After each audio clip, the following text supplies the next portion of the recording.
on ne donne que ce qu'on a. Il y a beaucoup de bien-aimés dans le Seigneur qui ont l'appel du Seigneur, mais qui n'ont pas complété leur formation. Je me base sur ce que Nabal a dit à David. Il dit, il y a beaucoup de serviteurs qui s'échappent auprès de leur maître et qui n'ont pas le pain à donner aux autres. Les caractéristiques d'un chrétien, il doit être sel et lumière. Le sel donne le goût, conserve. La lumière attire, expose aussi. Combien de conversions aujourd'hui, nous les faisons avec des titres compliqués, mais qui à la fin, il n'y a même pas une âme qui est sauvée. Donc, on fait des conversions pour se faire connaître, pour prouver que je prêche bien. Mais ce n'est pas ça qui intéresse Dieu. Le salut des âmes. Non, les bonnes œuvres ne peuvent pas remplacer le salut qui est obtenu par la grâce. C'est pourquoi, à l'Église, nous donnons beaucoup plus privilège aux intérêts du salut, à ce que Christ a fait à la croix, et non pas ce que l'homme fait. Ce que l'homme fait n'est pas costaud. Ce que l'homme fait n'est que le résultat, ce que le Maître a accompli à la croix. Nous donnons parce qu'il nous a donné le premier. Nous aimons parce qu'il nous a aimé le premier. Lui nous a appris à aimer, nous a appris à donner. Et là où nous sommes faibles, il nous aide par le Saint-Esprit à faire mieux. Donc,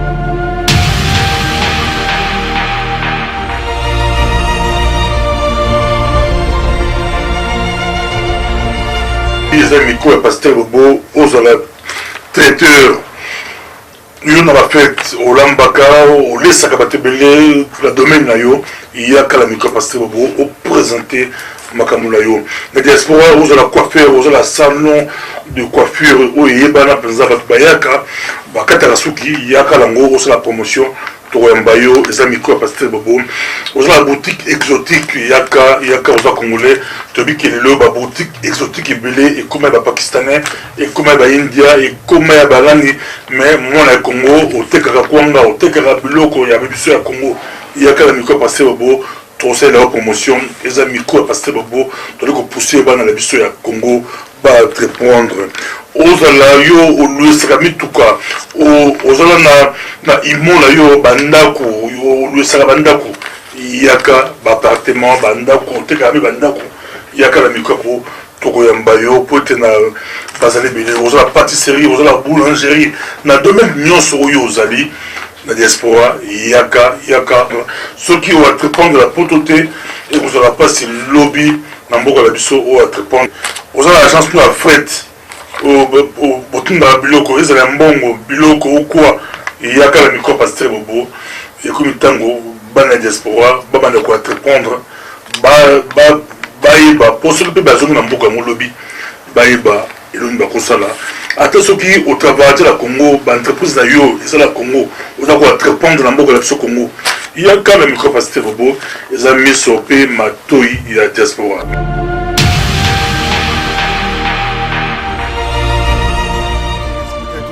Du pasteur Bobo partout à travers le monde. Nous vous disons bonjour ou bonsoir. Nous sommes à Gand, nous sommes aujourd'hui à Gand chez les pasteurs Tati de l'église La Restauration. Très heureux d'être reçus. Bonjour pasteur. bonjour pasteur Bobo. On vous suit partout à travers le monde. Si on vous demandait de vous présenter, comment allez-vous le faire vous-même? Merci bien-aimé dans le Seigneur. Je me nomme pasteur Tati Okwan. Par la grâce de Dieu, je suis berger de l'église La Restauration, donc centre évangélique La Restauration. On est installé ici à Gand. On est centre parce que nous accueillons les gens de différentes cultures, de différentes classes sociales. On est évangélique parce que nous croyons aux évangiles, à l'évangile. Et La Restauration parce qu'on a la mission de la part du Seigneur d'apporter non pas seulement la parole du Seigneur, mais une parole qui amène la restauration dans les cœurs des gens. Voilà. Donc nous sommes installés à Gand, précisément sur Edmond Blockstrat, numéro 12B, à Gand-Bruges. Le thème que vous... Aussi, l'enseignement sur l'eschatologie, c'est-à-dire la consommation du royaume. Là, on parle de la fin du temps, et Christ reviendra. L'Église doit être informée de toutes ces choses-là. La vie chrétienne, la vie dans le royaume, la vie dans la marche chrétienne, mais aussi le retour du Christ. Voilà. Oui, merci pasteur, mais pourquoi l'enseignement fait défaut dans nos églises, apparemment, taux d'improvisation. Si vous allez chez les témoins de Jéhovah, par exemple, tout est structuré, des enseignements. Il y a beaucoup d'églises qu'on peut citer ici, c'est structuré, des syllabus, l'enseignement est structuré. Mais pourquoi les églises de réveil, l'enseignement fait défaut? Une bonne question, parce que Bobo, je pense qu'on ne donne que ce qu'on a. Il y a beaucoup de bien-aimés dans le Seigneur qui ont l'appel du Seigneur, mais qui n'ont pas complété leur formation. Je me base sur ce que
Nabal a dit à David, il dit, il y a beaucoup de serviteurs qui s'échappent auprès de leur maître et qui n'ont pas le pain à donner aux autres.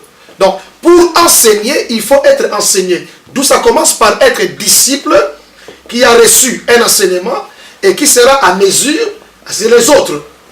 Et l'enseignement doit être bien structuré.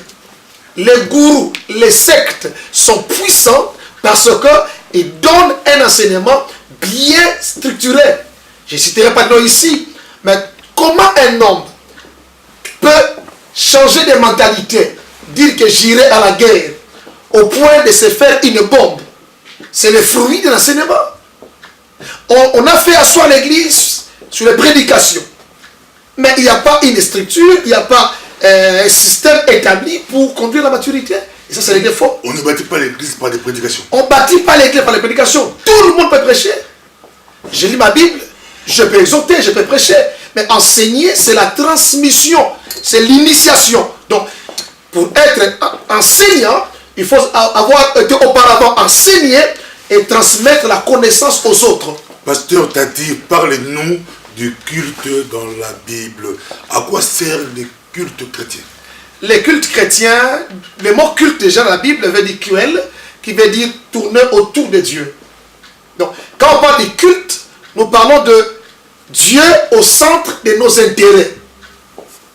Servir Dieu, tourner autour de Dieu. Ce n'est pas tourner autour de la musique. La musique est un élément qui viendra après. Ce n'est pas tourner autour de la structure de l'église. Mais mettre Dieu au centre. Rendre culte, c'est servir Dieu. Il y a un verset qui dit, vous rendrez culte à Dieu, vous servirez Dieu et il bénira votre pain. Donc le culte de la Bible, c'est remettre Dieu au centre, faire tout autour de Dieu. Mettre Dieu en avant-plan. Faire de lui la priorité numéro 1. Voilà le culte. Mais comment reconnaître les faux cultes? Comment on peut reconnaître? Lorsque Christ n'est plus au centre, c'est l'homme qui est glorifié. Les faux cultes, on le reconnaît lorsque on ne met plus l'accent sur Christ. Mais tous ces gourous-là disent que c'est Christ. Je suis fidèle, je suis dans une église. Comment je peux reconnaître que ça c'est faux culte? Ça c'est faux.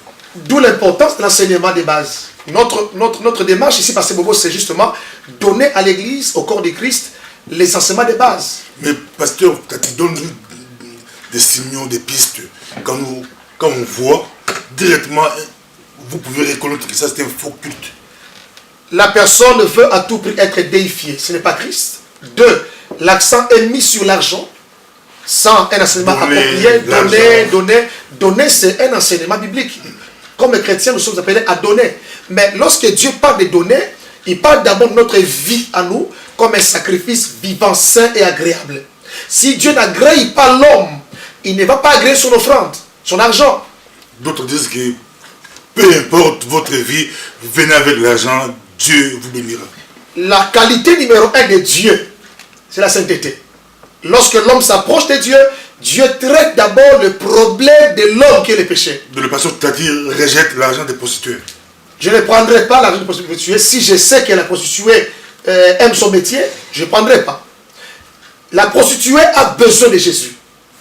J'aimerais donner à la prostituée la vie éternelle. Et si le plus beau cadeau. Et si les dealers vous apportent l'argent?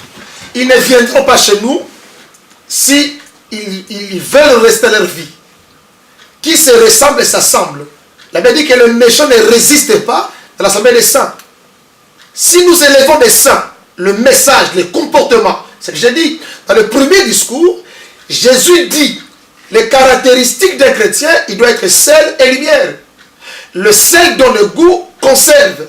La lumière attire, expose aussi. Donc, un dealer qui se retrouve dans la communauté des frères qui sont lumière ne pourra pas rester longtemps. S'il reste longtemps, c'est qu'il veut changer de vie.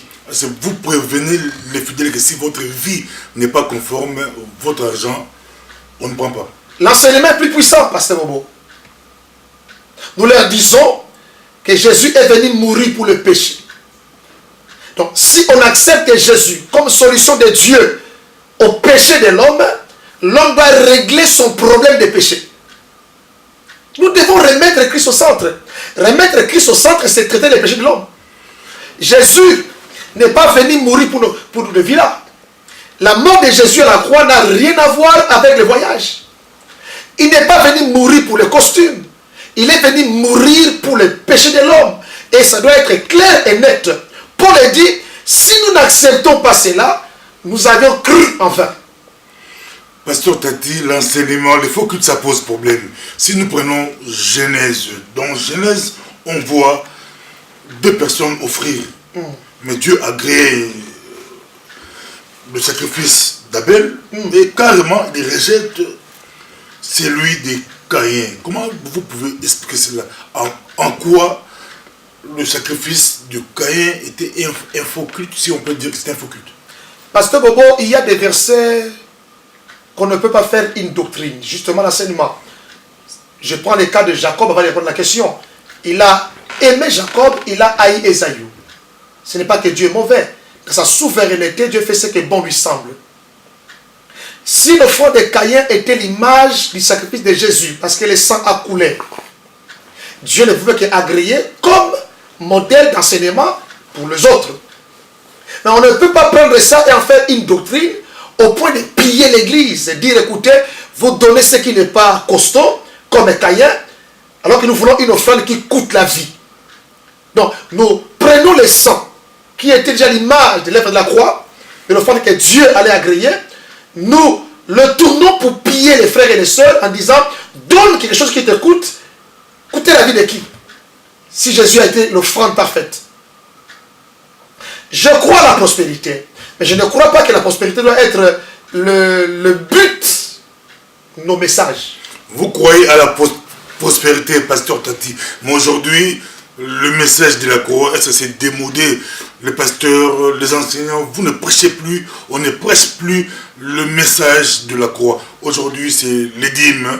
Viens avec ta dîme, viens avec l'argent, donne l'argent, c'est beaucoup plus la prospérité. Vous allez avoir des châteaux, des avions, vous allez avoir. Est-ce que le message de la croix est démodé? Pasteur Bobo, dépassé? Pasteur Bobo, je crois que la croix ne sera jamais démodée. La croix est la base de la vie chrétienne. La croix est le symbole même fort de la vie chrétienne. Tout ce qu'on prêche là sont les conséquences de la croix. Par exemple, lorsque un homme accepte Christ, reconnaît l'œuvre de la croix, il y a plus ou moins 21 points qui interviennent. Le premier point, comme je l'ai accepté, la croix qui est la porte, j'ai la rédemption, j'ai la justification, j'ai la réconciliation, j'ai la justice de Dieu, j'ai le pardon, j'ai la rémission, j'ai la bénédiction, j'ai la guérison. Ce sont des conséquences qui arrivent. Comment on peut élever les conséquences et mettre de côté la cause? Je ne peux pas prier pour être béni. Je dois être enseigné, comprendre les principes qui feront que je manifeste la bénédiction que Dieu m'a déjà donnée. Il dit, mon peuple périt, faute de la connaissance. Dans Jean 8, 31, il dit, si nous demeurons dans sa parole, nous connaîtrons la vérité, celle-là nous rendra libres. Donc, nous avons ces choses en nous. La guérison, nous l'avons en nous. La prospérité, nous l'avons en nous. Ce sont des bénéfices que Dieu donne à ceux-là qui l'ont reçu. Présentons Jésus qui est la porte. Et dans le royaume, on apprendra le principe, comment faire pour être prospère. Donc, les dîmes ne peuvent pas être en avant-plan. C'est dommage, pasteur. Si on a été appelé de Dieu pour manger les dîmes, là c'est autre chose. Mais si on a été appelé de Dieu pour le salut des âmes, on aura les soucis des âmes. On priera pour les âmes. On va investir pour les âmes. Nos conventions ne seront pas des conventions pour attirer la foule, mais des conventions qui ont pour objectif que les âmes soient sauvées. Combien de conventions aujourd'hui nous les faisons avec des titres compliqués, mais qui à la fin, il n'y a même pas une âme qui est sauvée. Donc, on fait des conventions pour se faire connaître, pour prouver que je prêche bien. Mais ce n'est pas ça qui intéresse Dieu. Le salut des âmes, que les âmes perdues rentrent au foyer céleste. Voilà ce qui fait plaisir à Dieu. Mon frère, dans toute la Bible, il y a une seule fois où Dieu s'était mis debout et a couru. C'était lorsque l'enfant prodigue rentrait à la maison. Donc, le cœur de Dieu est rempli de joie lorsqu'un pécheur retournait à lui. Un homme qui a connu Dieu, qui a été en contact avec l'amour de Dieu, il donne non pas l'argent, il donne sa vie. Or, sa vie est beaucoup plus importante que son argent. Ce sera des conséquences. Un homme qui a été guéri du sida, il va aimer Dieu plus que celui qui a été guéri de la malaria. Lorsqu'on se rend compte que le péché pesait beaucoup et que quelqu'un était venu nous alléger, on va l'aimer plus que tout. Cet homme de Galilée, la croix doit être au centre. La croix au centre. Une maman de Boston m'avait demandé, elle m'a demandé, pose la question au pasteur Tati. La question est la suivante. Pourquoi, quelles sont les conséquences désastreuses et mortelles du manque d'enseignement de la parole? Parce que je pense que ce sujet, justement, répond à ces besoins. Il y a des hérésies, des déviations, des manipulations. J'ai vu des foyers, j'ai vu des familles divisées, faute d'un bon enseignement. J'ai vu des hommes qui avaient des potentiels, des talents terribles, devenir fous, perdre la raison. Des intellectuels qui prennent la maison parce qu'un tel avait dit donne l'offrande de la maison. L'offrande de la maison. L'offrande de la maison. Une maison, il donne à Dieu, à l'église. Dieu ne brise pas les principes. Et ces gens me disent, pasteur, Abraham, c'est même la foi. Ce n'est pas la foi, papa. C'est la folie. À l'église. La foi n'est pas la folie. La foi n'est pas la présomption. La foi n'est pas l'illusion. La foi est une réalité. Du matériel, tu dis, je donne ma maison à Dieu. Non, papa, je donne ma maison à Dieu. J'ai une femme, une telle offrande, je dois parler avec mon épouse. J'ai les enfants que Dieu m'a donnés. Les héritiers. Les héritiers. La responsabilité que j'ai me pousse à réfléchir. Nous ne voulons pas que les gens donnent des offrandes des émotions. Nous voulons qu'il y ait la réflexion. L'église, par manque d'enseignement, il n'y a plus aspect réflexion. Si j'ai 100 maisons, j'ai dit à mes enfants, à ma femme, à ma famille, je donne 10 maisons pour l'église. Si j'ai 100 maisons, si ma famille, mes enfants sont d'accord, ça ne dérange pas. Mais ne prenons pas, comme j'ai dit, des versets hors contexte. Il dit ceci. Abraham aussi avait reçu de la part de Dieu une révélation et ne l'a pas dit à Sarah. Mais là, nous parlons du prototype de Jésus. Et la seule vraie offrande, c'est l'offrande de la croix que Dieu a donnée aux hommes. Ils disent que si on donne la dîme, les écluses des cieux vont s'ouvrir. Les écluses des cieux ne s'ouvrent pas avec la dîme. Le sang de Jésus a ouvert les écluses des cieux. Vous êtes contre la dîme? Je suis pour la dîme comme principe établi. Je ne suis pas contre la dîme. Je paye ma dîme. Mais la dîme n'est pas une loi. La dîme est un principe. Donc chez vous, la dîme n'est pas obligatoire. La dîme... Si vous ne donnez pas, vous êtes maudits, vous et votre famille. L'enseignement dit ceci. Même la 4e génération. Papa, il n'y a plus de condamnation pour ceux qui sont en Christ Jésus. Je tombe dans les pièges lorsque je n'obéis pas aux principes établis. La dîme ne bénit pas, la dîme protège. Et n'oubliez pas, au Nouveau Testament, l'apôtre Paul parle de la liberté. Si nous forçons les gens à donner, alors ils ne sont pas bénis. Donc, mais si les gens eux-mêmes, poussés par la connaissance qu'ils ont de Dieu, arrivent à honorer le Seigneur, voilà une offrande, voilà une dîme. Ne forçons pas les gens. Présentons aux gens la parole du Seigneur et laissons la liberté. Donc vous prêchez la libéralité. La libéralité. C'est pas un dixième calculé, un dixième. Ils sont libres. Il y a Colgate qui donne plus de 1 dixième. Il y a les frères Caterpillar qui donnent plus de 1 dixième. Comme j'ai dit, si j'aime Dieu, ce que je donne va aller beaucoup plus que ce que le monde me demande. Abraham a donné la dîme, on ne lui a pas demandé cela. C'était comme un principe. Avant la loi, 4 siècles avant la loi, Abraham croise Melchizedek, donne sa dîme. La loi est venue après. Il n'y a pas que la dîme qui était avant la loi, le divorce. Avant la loi est venue réglementer ces principes qui existaient pour qu'il n'y ait pas de débordement. Par exemple, je suis pasteur titulaire à l'église. Si demain, après-demain, j'arrive à avoir 2, 3 autres pasteurs, ils doivent avoir un salaire et le salaire viendra des dîmes que les frères et les sœurs donneront à l'église. Et c'est très important. Sinon, je serai privilégié et les autres n'auront rien. Êtes-vous pour le salaire des pasteurs? Bien sûr, ils le savent, mes enfants. J'étais appartenant. Je me suis renseigné.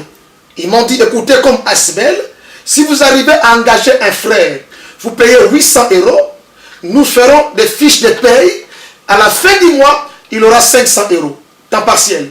Mais si vous avez les moyens, vous l'engagez à temps plein, le frère aura des fiches de paye, droit à la passion, droit au crédit.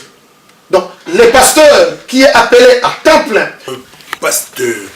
Mais chez les Africains, c'est vraiment casse-tête, c'est compliqué, c'est compliqué. C'est dû à quoi? Une église africaine, ça peut être 1000 personnes, 500, 300 personnes. Les pasteurs ne sont pas payés. mais chez nos amis occidentaux, ils peuvent être à 20, à 15, leurs pasteurs sont payés et véhiculés. C'est dû à quoi? Pasteur Bobo, il y a l'aspect réflexion.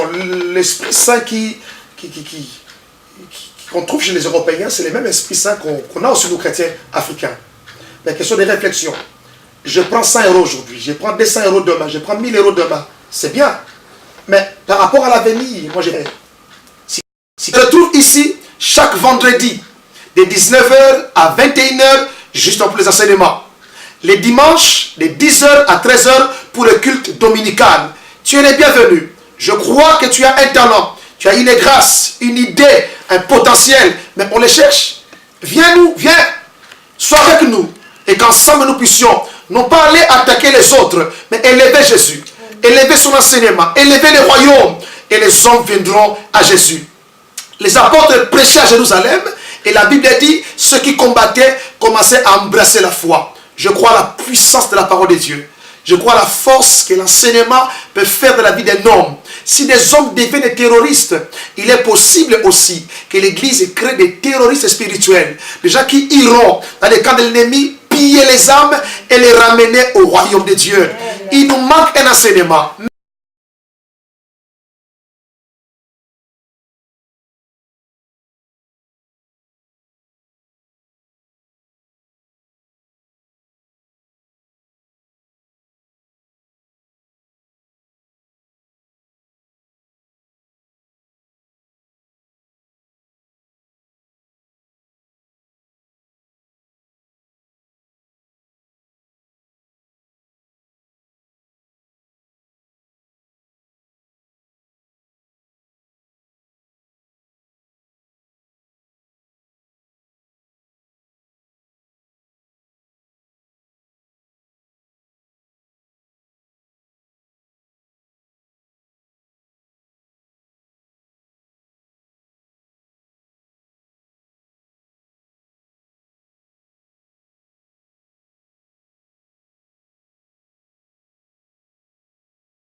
lèvons-nous, qu'il y ait suivi, qu'on suive les éléments, qu'on reste au pied du maître, qu'on écoute et qu'on parte impacter le monde. Oui, c'est possible.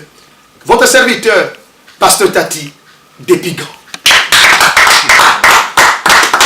Seigneur, c'est bien. Merci beaucoup, homme de Dieu. Ça a été un plaisir. Merci. Amen. Amen. Merci. Amen. Merci.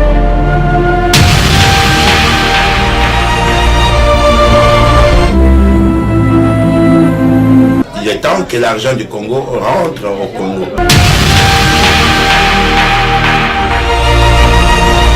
Notre but est que chaque frère, chaque sœur devienne un acteur économique.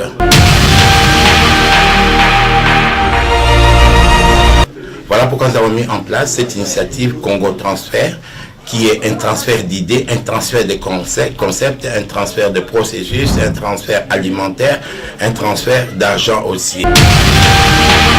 Il y a quelques années, selon la Banque mondiale, a eu 9 milliards d'argent de transfert sur le Congo. Donc il est important aujourd'hui, en tant que patriotes, que nous, Congolais, nous puissions nous mettre en place des franchises et que nous puissions travailler ensemble. Tandis qu'en Europe, il y a le manque de croissance, en Afrique, il y a la croissance. Alors nous n'allons pas se laisser cette croissance qu'aux Libanais et aux Chinois. Le temps est arrivé que nous puissions nous mettre debout et utiliser le potentiel de notre pays. Vous avez une expérience, vous avez des idées, vous avez même sans moyens, nous pouvons commencer quelque chose avec vous. Au-delà de ça, nous avons la possibilité de transférer à nos familles un sac de riz, un sac de manioc, un sac d'haricots par Internet. Donc ça, c'est l'e-commerce. À travers l'Internet, aussi payer les frais scolaires, payer les factures de téléphone, payer les factures d'hôpital. Et au-delà de tout ça, donc nous avons la capacité aussi d'avoir des assurances de voyage. Quand nous voyageons, nous serons capables d'être assurés si nous arrive un problème de santé. Nous savons que nous pouvons nous faire soigner. Congo Transfert, c'est votre initiative qui est mise à votre disposition, que chacun d'entre nous peut devenir, non pas seulement actionnaire, mais peut aussi devenir acteur. Le temps est arrivé que nous ne puissions pas travailler chacun de son côté, nous devons travailler ensemble. Comme l'a dit même l'envoyé spécial de l'ONU au Congo, il est temps que l'argent du Congo rentre au Congo.